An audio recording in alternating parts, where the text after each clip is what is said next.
Hi, good morning. So I'll try and do a sort of video recap of what I wrote in my column today. It's a fairly interesting one where I try and see if there's a case to buy a diesel car. The reason I wrote it was because earlier this week Hyundai India finally launched the refresh of the Tucson. During that press conference, it was said that the new Creta, which was launched in early March, was seeing that almost 56% of its orders and deliveries so far have been for diesel-powered variants. Now, you would assume, therefore, that diesel is still in demand and vogue.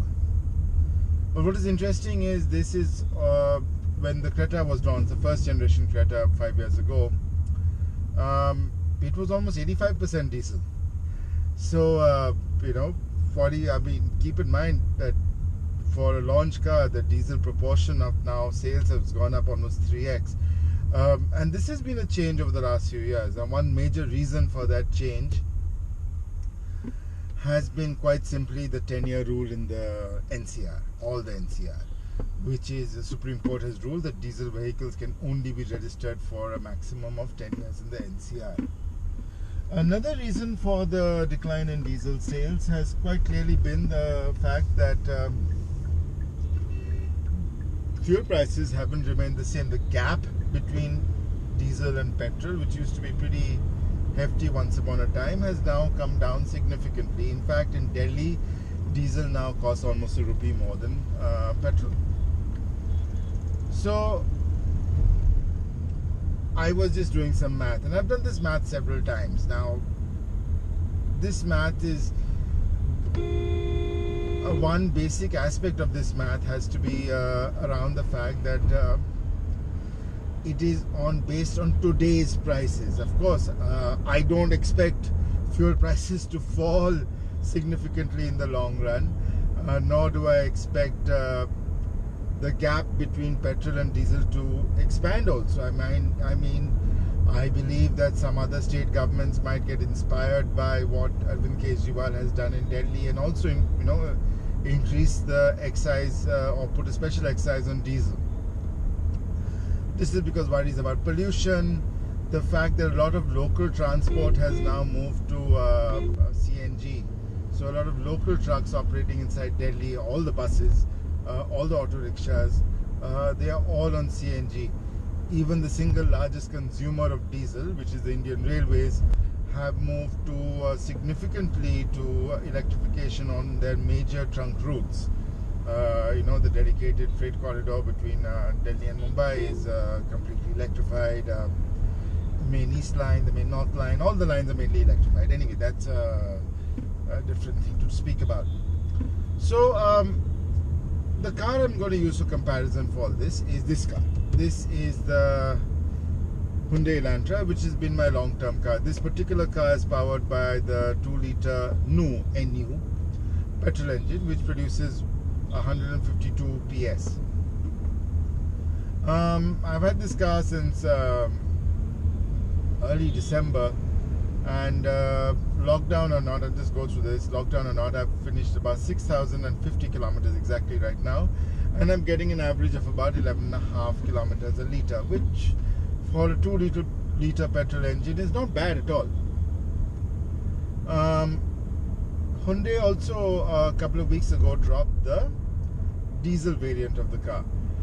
They haven't fitted it with the 2-liter NU diesel engine, which is there on the Tucson, but it has the slightly smaller 1.5 U2 CRDI engine that is also there in the Creta and the Verna. That engine produces 115 PS of power.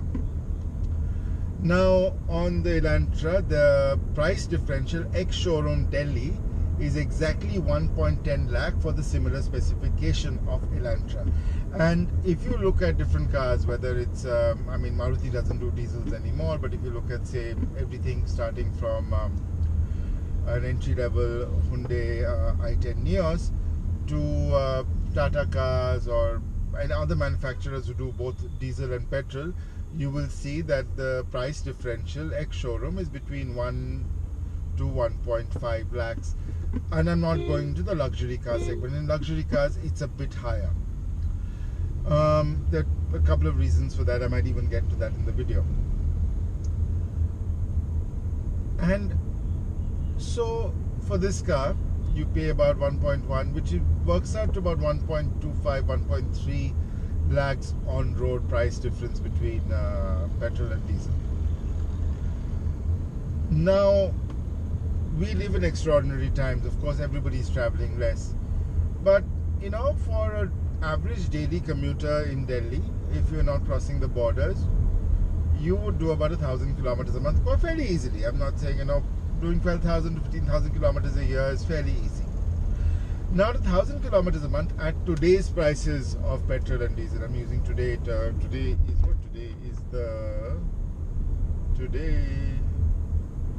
is the 16th of July. 17th of July, my bad. Using today's price of petrol and diesel, doing 1,000 kilometers a month, assuming that the diesel engine version of the Elantra will easily do 16.5, and I'm saying that having driven the Verna diesel and the Creta diesel with the same engine, that's a fairly easy assumption to make in urban conditions. That engine will probably deliver 18, 19, possibly even 20 on the highway, but you drive in the city, very few cars go onto the highway, and highway maths and highway fuel economies does drive everything a bit awry. I did the math, so on this car, this 1,000 kilometers a month, if once things return to normal and prices remain more or less steady, of fuel remain more or less steady, I'd spend about 7,000 rupees a month filling this car up. Petrol car.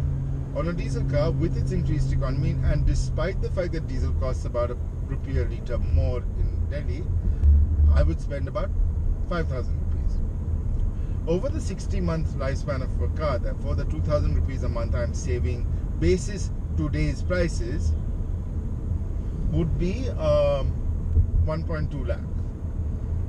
That doesn't make up the price differential, because keep in mind, you know, you're paying almost 1.25, 1.3 lakh more.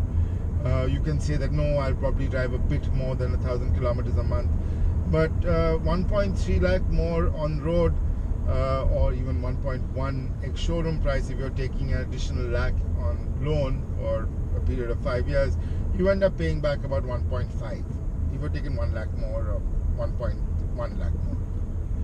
So you do not make back your differential. You in Delhi today, on an EMI basis, you do not make back your differential on the price of fuel alone.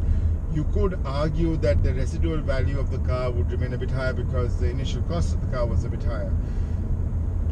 That isn't true in Delhi anymore, because, or even anywhere in the NCR, because a diesel car only has a lifespan of 10 years. So after 5 years, it's only got an effective lifespan of 5 years left. Whereas a petrol car after 5 years has a 10-year lifespan. So, I mean, you can say, no, but I'll sell my car in Punjab, or I'll sell my car in, Lucknow, or, somewhere else. But keep in mind, buyers in these places know that NCR sellers are desperate to get rid of their cars. So they're not really going to pay you that much more. There have been a lot of people from the NCR who have, deposited a lot of their cars in these states because of the diesel issue over the last few years. And it's guys in those states are getting some pretty good deals. Now, the maths becomes a bit more complicated the moment you say you drive a lot more. Say you live in Gurgaon and drive to Noida, or vice versa, and you'll be surprised that there are actually, again, when things return to normal, there are many thousands of people who actually do that, and for them, it's quite easily, 40 kilometers one way, 50 kilometers one way. So you can easily do, even in a 5-day week, you can easily manage over 500 kilometers a week.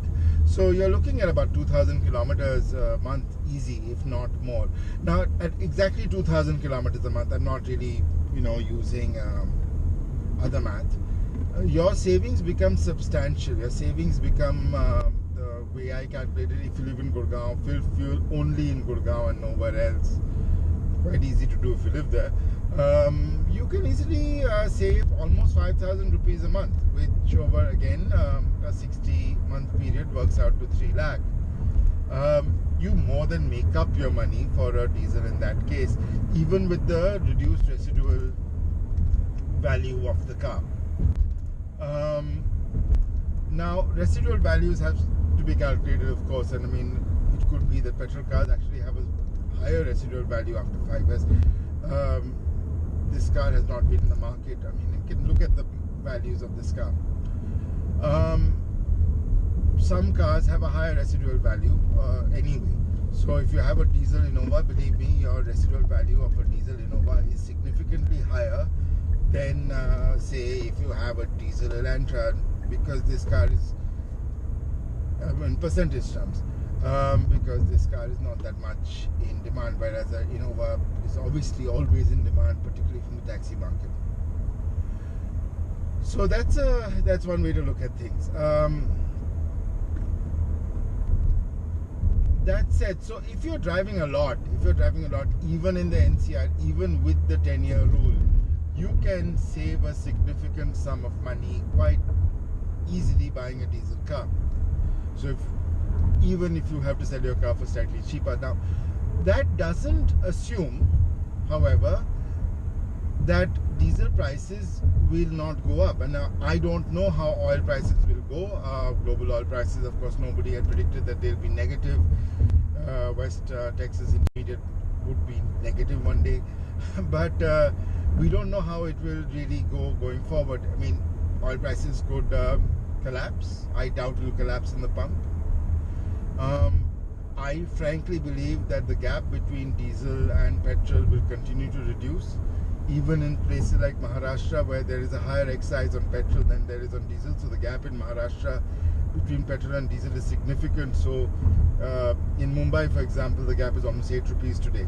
So in Mumbai, even your distances aren't as long, unless of course you're doing from Navi Mumbai to town, or if you're driving right now because public transport isn't an option.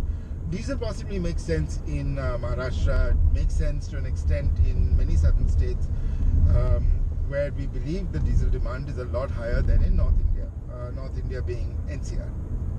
So that's a very good case point for diesel. Very good argument for diesel if you live down south, if you live in Maharashtra.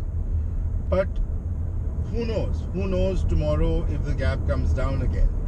And and if you're marginal, if your savings are marginal, say you're doing 1,500 kilometers a month on average, and that is assuming that you don't have to work from home for 2 months, that drive your calculations crazy, or that prices change significantly, that drives it crazy again. And do keep in mind another thing. One more aspect of this is that from a pure carbon standpoint, carbon emission, just carbon, no other emissions, diesel is actually better than petrol. It's much more efficient. Diesel is a heavier oil, it's a longer hydrocarbon chain, more carbon in diesel than in petrol, but you're burning so much less. That said, even in Bs6 diesels that you get today, diesels do emit higher amounts of NOx, of sulfur oxides, and of particulate matter. Right now we are Bs6 emission norms, and this car is a Bs6 car, and so is the new diesel version. However, in a couple of years you're going to get Bs6B norms, and you haven't heard of those because for petrol it really doesn't make a difference. Most cars are actually today more or less Bs6B compatible. For diesel cars, Bs6B becomes very interesting. So manufacturers like Hyundai, Kia, and Tata, and many others who still have diesels, to make their diesel cars compatible right now to Bs6 norms, they have added something called a DPF, which is a diesel particulate filter.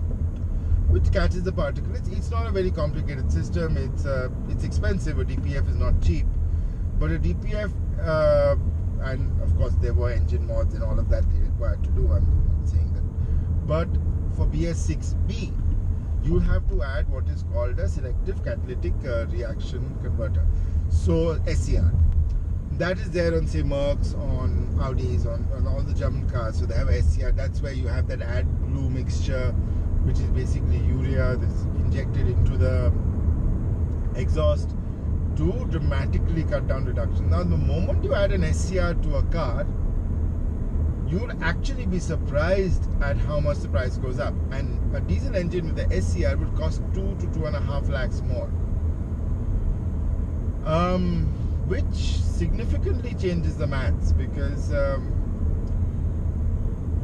mean, maybe a car in the 20 lakh range, maybe an Innova, you can argue makes sense with the SCR, because people who I mean, for taxi drivers, because they're doing 3, 4, 5,000 kilometers a month, even then, even paying the 2.5 to 3 lakh differential, you can get a huge amount. It still makes sense, economic sense. But I feel we currently are living in diesel's swan song in this early BS6 era, for small cars at least. As I said, 56% of the Creta today is diesel. I don't know how much that percentage will be once you move to Bs6B, and Hyundai also fits an SCR converter to their smaller engines.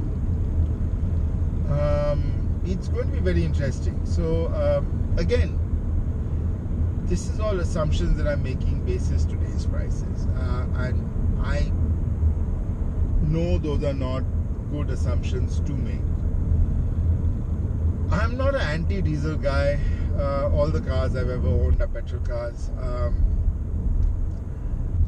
You know, I like petrol more, and something like the Elantra, I don't see why I should pay 1.5 lakh more to get almost 40 PS less power, 25% less power, but I pay 1 lakh more. I mean, well, if I have a chauffeur, maybe it might make sense, but I don't see why. The petrol engine in this car is smooth, beautiful to drive. Yeah, I mean, there are some very nice diesels out there. In fact, right now I'm going to pick up the Mercedes-Benz C300d, which is a 240 horsepower turbocharged diesel, which is great fun to drive. But I really don't see diesel surviving in the long run for you know, people who buy them for commuters, particularly up north. Even if your driving distances are long, simply because of the 10-year rule. And I won't be surprised if, say, diesel prices go up in other states and the 10-year rule gets implemented in other states.